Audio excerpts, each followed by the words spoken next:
So I've just got up, been up for about an hour I guess. Day four, morning four of hopefully no alcohol at all. And what I find ridiculous, for someone that doesn't really drink loads, I don't think, but it turns out I do. I don't drink bottles of vodka or bottles of whiskey, anything like that. I have got the worst headache, and I've tried this before. Same thing, like the worst banging hangover. Weird, really, really bad.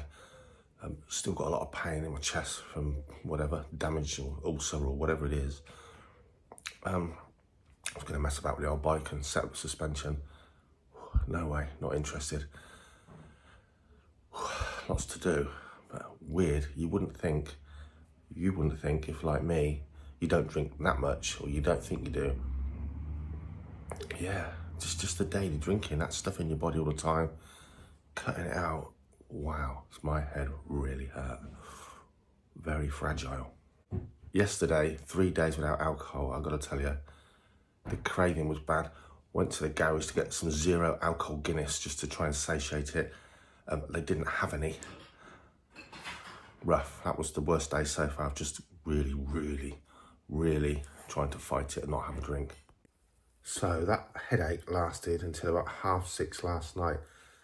Painkillers didn't touch it. Drove 250 miles yesterday. Didn't help. Weirdly, it went off when I took my wife out for an evening meal. We did 125 miles. And then the return journey would have started in rush hour. So we thought we'll have a pub evening meal while the rush hour is on. That was a test. And I had 2 pints of non or 0 alcohol Guinness. Bitter aftertaste, like a diet pop is to a non-diet pop, you can tell. I think it helped, but weird how your brain knows it's not got that stuff it wants.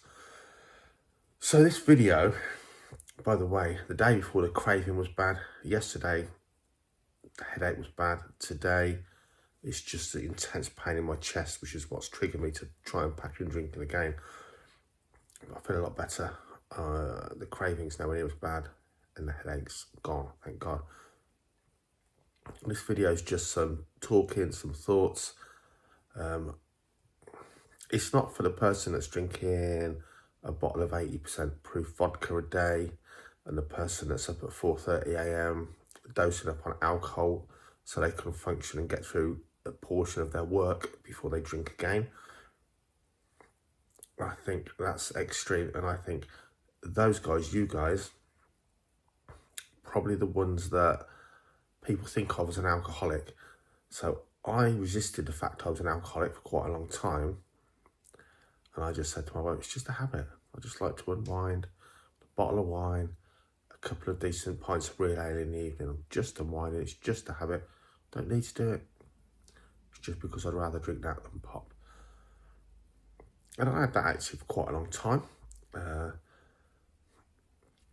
By the time I was 40, I'm 53, I realised it's time to just stop drinking every night. And my attitude was, if friends come around, have a drink. If I go to a friend's house, have a drink. Go out for a pub restaurant, have a drink. But not drinking every night I'm at home just for the sake of it. I remember as well, a couple of decent pints, 5.5% real ale, a bottle of white wine. That's pretty average stuff. And a lot of people will be thinking, yeah, that's not too bad. That's what I drink. A glass of wine makes you you're drinking moderately, not lightly or moderately. Because although that's a glass of wine, let's face it, that's a glass of wine to most people. That's moderate drinking, not light drinking. And most people, if you're drinking a couple of 3 beers or a bottle of wine a night, you are a heavy drinker. So what's the point of the video? Just to tell you where I am. It might reflect on some people.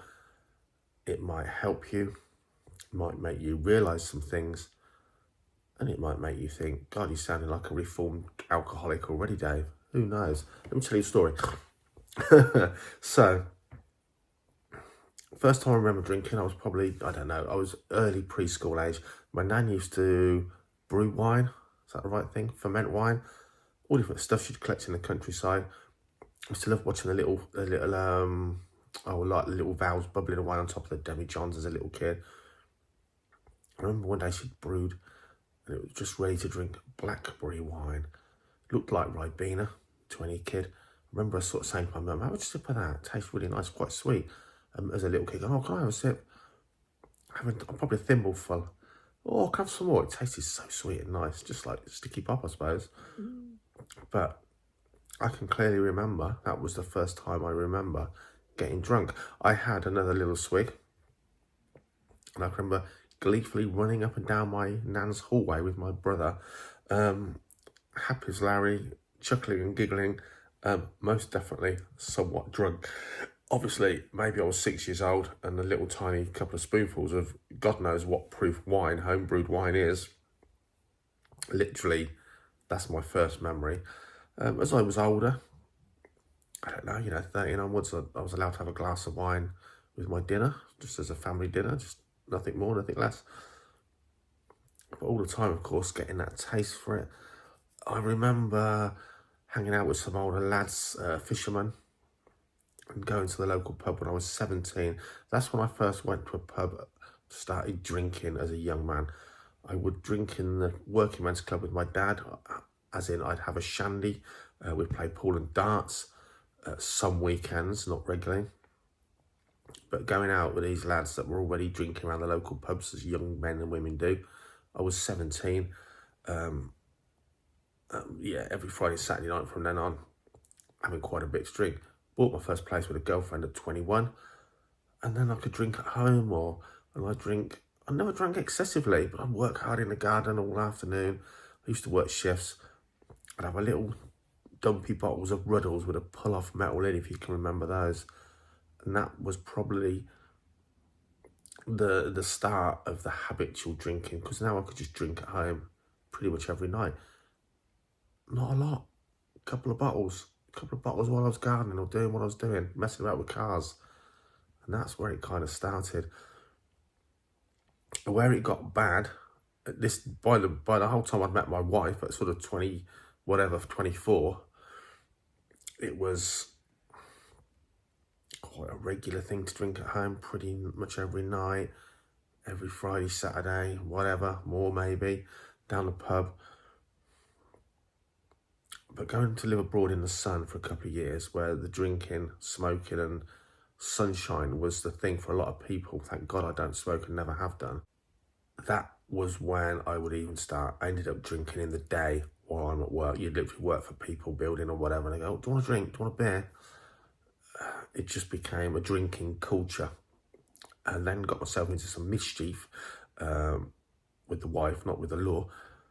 And to mask my negative thoughts about what I was up to, I ended up drinking. I'd come home, but you think working in the heat of the Mediterranean, I'd come home, I'd jump into a swimming pool, and I would pour a pint of vodka and tonic. And you can imagine what the measures were like when you're pouring your own vodka and tonic.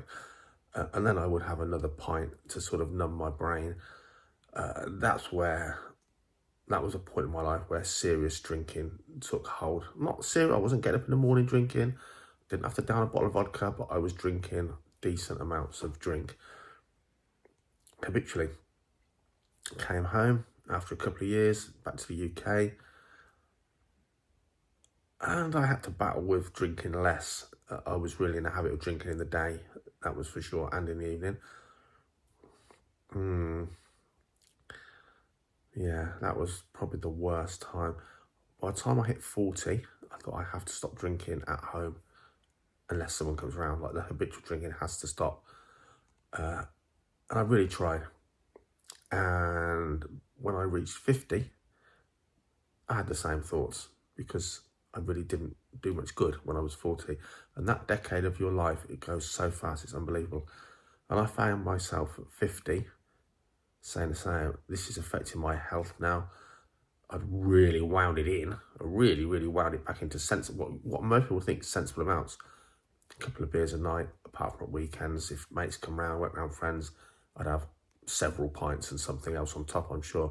But it was a habitual, every night, having a couple of beers, for a glass of wine, and the glass of wine was always a bottle of wine, red or white. And for maybe 5 years ago, I was drinking wine a lot, red wine a lot.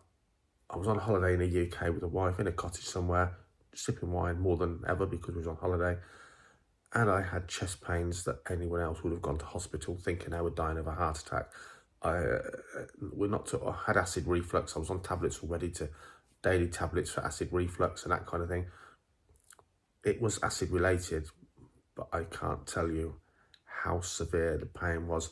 The sort of pain you'd get from a nerve pain where you are pacing, you are crouching down, you are leaning. The sort of pain you cannot get rid of and you just cannot do anything about. Severe chest pains. And I firmly believe it's when I'm drinking too much, it's eroding either my esophagus or maybe the top of my stomach, that sort of hiatus area. You get, is it a hiatus hernia? And probably like ulcerating. The pain is extreme. I don't drink red wine at all now because it sets it off quick. I don't even drink hardly any white wine at all now because I don't need many days of it and that pain starts up.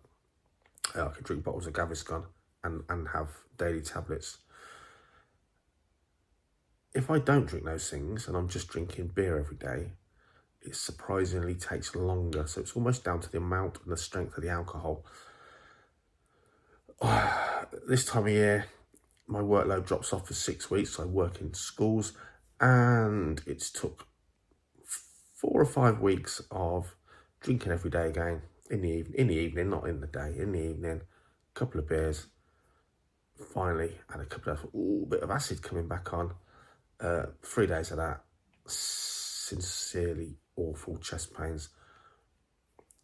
If you don't listen to warnings like that, you are foolish, and I haven't listened. I've listened until it was okay again. So I'm really trying now to not just kick it. I'm really trying to kick it almost full stop. I don't want to say I'll never drink because I don't feel like someone that if I do have a drink, I'll be back on the bottle of vodka, that kind of person. So that video is not really for you. I watch videos of people on YouTube that struggle with massive, serious alcoholism. And I've known people like that do get up at 4:30 in the morning to just drink vodka before they go to work. And I can understand why if those people stop this, I just can't have one bit of it past my lips. I'll go straight back into it. I don't think I'll be like that, but I really just think, yeah, I am going to drink. Next time I go around our friends who I'll have a drink with, Jason, I am going to drink non-alcoholic beer. And I know I will. I am someone, if I really want to do it, I can. But the flip side is with drinking, or probably any addiction, if people say to you, just stop. Like my wife doesn't drink. She just doesn't drink because she has no interest in drink. She drinks a glass of sherry on Christmas Day, and that's it. She doesn't want another one. She doesn't. It's one of those lucky people. It just has no interest. They'd rather have water. Lucky people. And if people like you say, you need to stop because of this, my wife's a nurse, you need to stop. This is the damage you are doing to your body. Some of it is going to be irreversible if you don't stop. The increasing your chances of so many cancers is massive. You've been drinking most days for probably 30 years. You're not drinking what you think's a lot, but you do drink too much, and you're drinking it all the time. Your body never, even your liver never gets a day off to recover. And I do think a lot of society in the UK and probably the world can really relate to that. They don't think they're alcoholics. They don't think it's a problem because they're just having a couple of glasses of wine a night. All the time. It's deadly poison. And we're lowering that, watering it down enough that it's not a deadly poison, but it's still poisoning our bodies. Even your brain. I mean, what is wrong with us? It is crazy, isn't it? When you have all the drinks out that you could drink, you've got to have something with alcohol in, but you're not an alcoholic. So, this is where we are. This is just a video. I will try and do a top-up video, good or bad, how we get on. It was very hard yesterday and the day before, so I was really thinking about all the situations that I'd like to have a drink in the future. I've booked a cruise. I never wanted to go on a cruise as a holiday. I'm a nature boy, a country boy. I see a cruise ship as a floating town that I'm stuck on. Anyway, I've gave in. My wife's always wanted to see the Norwegian fjords, so in a year or so, we're going to go on a cruise with our friends. We've got a whole drinks package. I want to see where I am by then. I want to be able to just have a drink if I want, but then completely turn it off. We'll see. Or will I be one of those people that has to just never have a drink again to not keep going back in this trap? We will see. But at the moment, I'm on day 5, alcohol completely free. The last 2 days have been hard. Today's been much, much easier. I have had the chest pains. It usually takes me 2 weeks for it to sort of heal up whatever's going on in there and not affect me and not hurt again unless I drink. The thirst, when I talk to my wife about this, she looks at me like she can't believe what I'm saying, but you will know what I mean. The thirst is the worst bit. I'm thirsty now, and I've been drinking tea and drinks all day. And I think it's because you've got the thirst for alcohol. So even if you have a drink, it's not long before your mouth's dry and you've got the thirst. And it isn't because you're thirsty. I've not even done anything much today, really. I've messed about with my motorbike. I haven't done anything hot and bothered. It's a cold day. It's the constant, I just want to sip a beer or a wine. Just want to chill out. It's the evening. It's the worst time. It's when I habitually have a couple of drinks. Comment below what you think, unless you feel judged, but comment below. Do you have to drink in the day? Do you not have a problem in the day, but you really feel you have to drink in the evening? And be honest, do you think, no, I don't have to have a drink. I just enjoy it to unwind. And comment if you do have a drink most days, but you think or feel you're not an alcoholic. It took me a very, very long time to realise I was an alcoholic, not just someone that liked to have a drink. And part of that was admitting it to myself. Part of it was I genuinely didn't think I was an alcoholic. It is a weird mindset. It's also weird how much your mind wants the stuff. So whatever it is you like, if there's nothing more in my life that's ever made me understand marketing and logos, because whatever it is I'm drinking at the time, I can visually see those cans. If it's beer or bottles, whatever, I can see not just a can of beer. I can see the beer it is, clearly the logo, almost like subliminal images flashing in my head. Terrible. I'm talking to a friend today who's just started being a habitual drinker, actually. Something's gone on in his life and it's caused it. He said, Dave, have you ever done this? There wasn't any beer in the fridge last night. There wasn't any beer in the house. He said, I ended up scratching around the house in the drinks cabinet for something to drink. And he said, I ended up opening a bottle of wine, of a kind of wine, he said, I know I don't like. And I found myself pouring a glass and drinking it. And I said, Pete, you've started the habit. You don't think you're an alcoholic, but you're drinking something you don't like. And comment below if this is you as well, because this is something I find quite an honest thing. I'll come out, it'll be the time of evening where I've allowed myself to have a drink. I'm not going to name any brands. I'll crack open a bottle of beer and I'll really enjoy it. Pour it into a glass.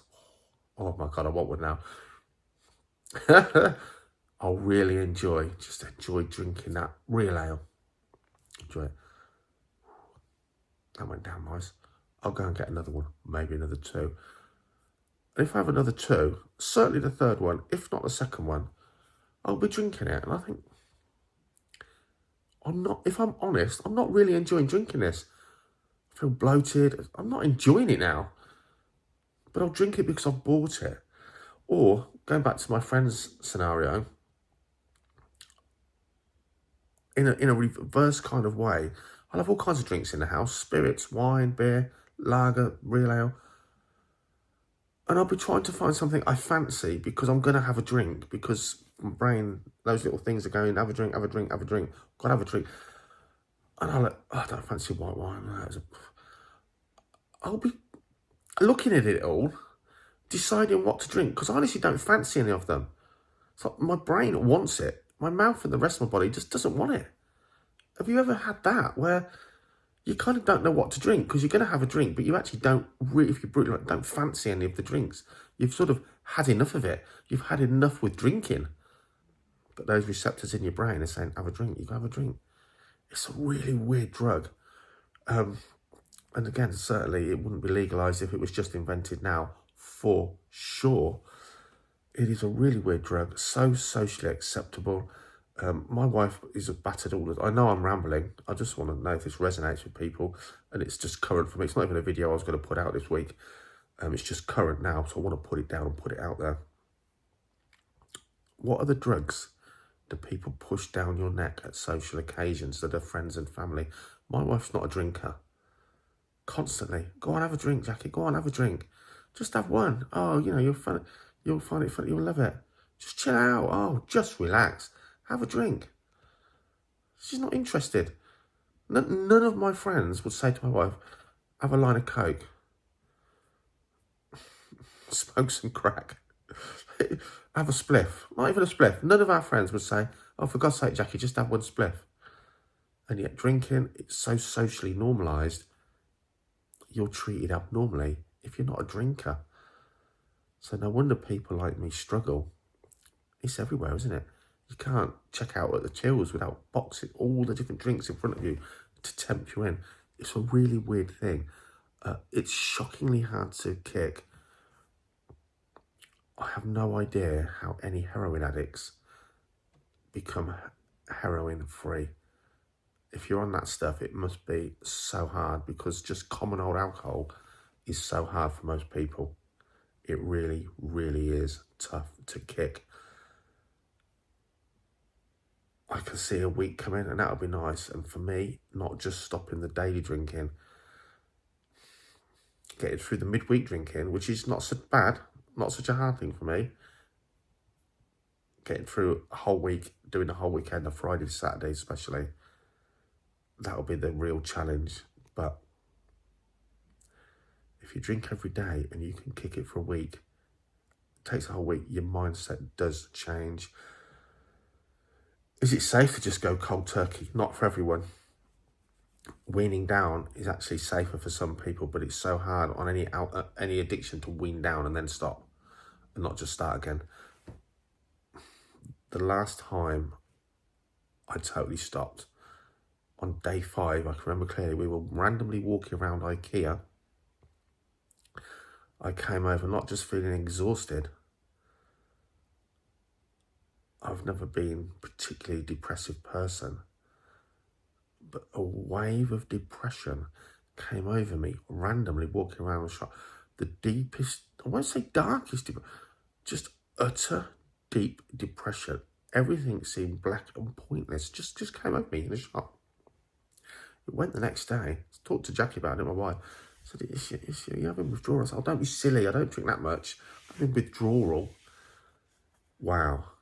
That first week, I had some serious withdrawal. So when I got hit by that mega headache all day yesterday, I was more prepared. I knew what was causing it. And despite painkillers, it didn't go anywhere until it just went after, say, about most of the day, 12 hours.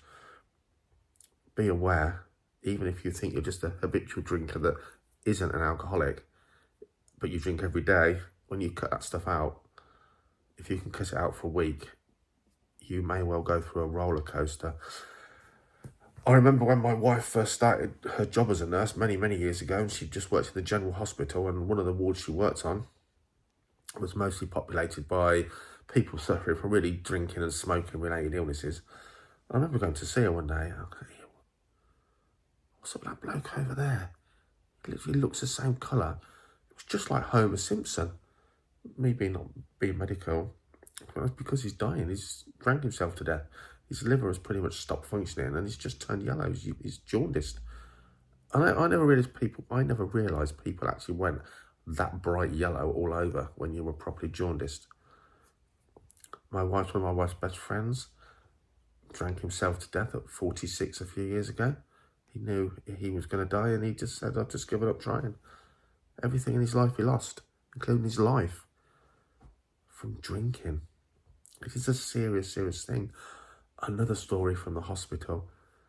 Had someone in, unrelated, but alcoholic woman. So bad, she was on tablets to stop herself shaking to bits with withdrawal. But they found her sneaking out of bed, emptying the whole of the alcohol hand sanitizer as you entered the ward into her mouth. Drank a lot.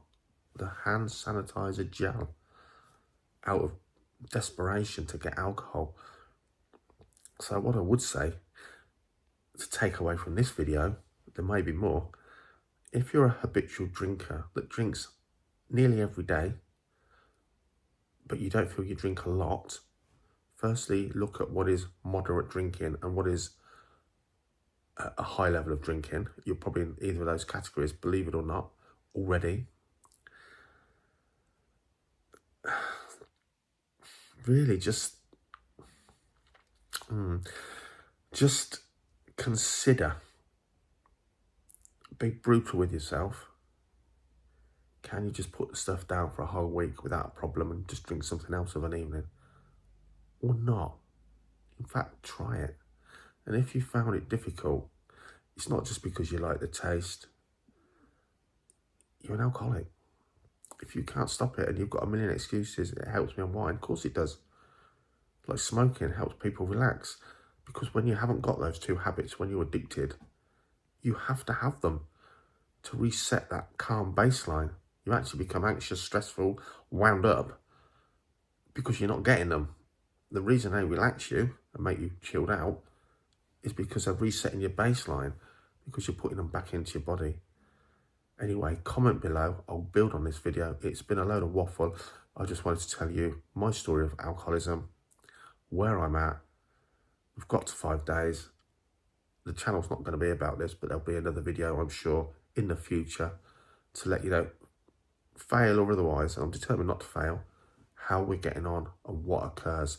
But for sure, if you're having chest pains that feel like you're being speared onto a 4-inch wide sword, and you're beside yourself with pain, A, I suppose I should go to hospital, but B, your body's crying out